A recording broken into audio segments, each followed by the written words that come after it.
अस्सलाम वालेकुम दोस्तों, आज मैं आपको आसान सी रेसिपी बताऊंगी शाही दाल बनाने की। तो ये मैंने पानी लिया है फ्राइंग पैन में, तकरीबन मैंने इसे हाफ़ कर लिया। आप तकरीबन 1 लीटर डाल सकते हैं और ये इसके अंदर मैंने डाल दी है ये दाल। तो अब मेरे पास ये प्याज कटे हुए हैं। ये बहुत ही आसान तरीका है, आप बस सिर्फ देखते जाइए। और ये देखें, मैंने इसके अंदर अब ये जो टमाटर है वो डालने लगी हूँ। टमाटर मेरे पास फ्रीज़ हुआ हुआ था, तो ये कोई मसला नहीं है, आप ऐसे इसके अंदर इसमें डाल देंगे तो ये खुद ही जो है वो मैश हो जाएगा। तो अब ये मैं मसाला जार डाल रही हूँ। ये मेरे पास मिर्चें हैं और हल्दी और ये नमक है और ये गरम मसाला भी पड़ा हुआ है। तो मैं अब इसमें हस्बे ज़ायका और हस्बे ज़रूरत जो है वो मैं सारे ये इंग्रेडिएंट्स जो है इस पर ऐड कर दूँगी। ये मैं मिर्चें डाल रही हूँ, नमक हल्दी डाल दी है मैंने, और ये थोड़ा सा गरम मसाला भी मैं डाल रही हूँ इसके ऊपर।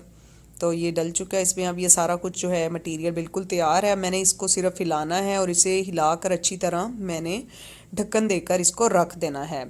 तो आप ये मतलब आपको इसके ऊपर कोई वज़ीर तैनात करने की ज़रूरत नहीं है क्योंकि शाही दाल है, लेकिन आपको ख़ुद भी खड़ा होने की ज़रूरत नहीं है इसके ऊपर। तो आप ये बस इसे नॉर्मल सी आंच पे छोड़कर आप अपना बाकी का काम निपटा सकते हैं।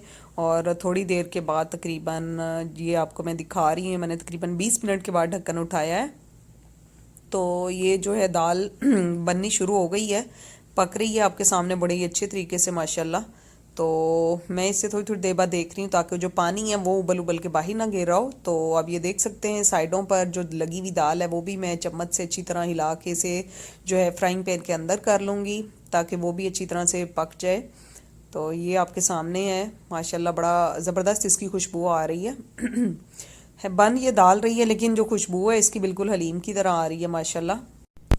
तो ये मैंने अब आपके सामने दोबारा ढक्कन हटाया इसका। तो ये काफ़ी हद तक जो है वो घुल चुकी है, यानी जो इसका ऊपरापन है खड़ी खड़ी नहीं है अब ये बिल्कुल भी। अब ये काफ़ी हद तक ये यानी आपस में इंग्रेडिएंट्स जो है इसके मिक्स हो चुके हैं बड़ी, ये यानी कह लें एक पेस्ट लाइक बन चुकी है। तो अब इसके अंदर बारी है जनाब तड़का लगाने की। तो कुछ लोग प्याज का तड़का पसंद करते हैं लेकिन मैं लहसुन का लगा रही हूँ। ये मैंने थोड़े से ऑयल में इसको फ्राई किया है और उसके बाद मैंने ये फ्राई करके दाल के अंदर डाल के तड़का डाल दिया इसका। और ये माशाल्लाह इसमें से अब और भी अच्छी खुशबू आने लग गई है।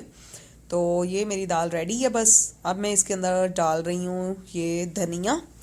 ये मैंने धनिया काट के रखा हुआ था। तो रेसिपी मेरी ऑलमोस्ट तैयार है, आप इसे ज़रूर ट्राई कीजिएगा और कमेंट में बताइएगा मुझे, और चैनल को भी सब्सक्राइब कीजिएगा। अल्लाह हाफिज़।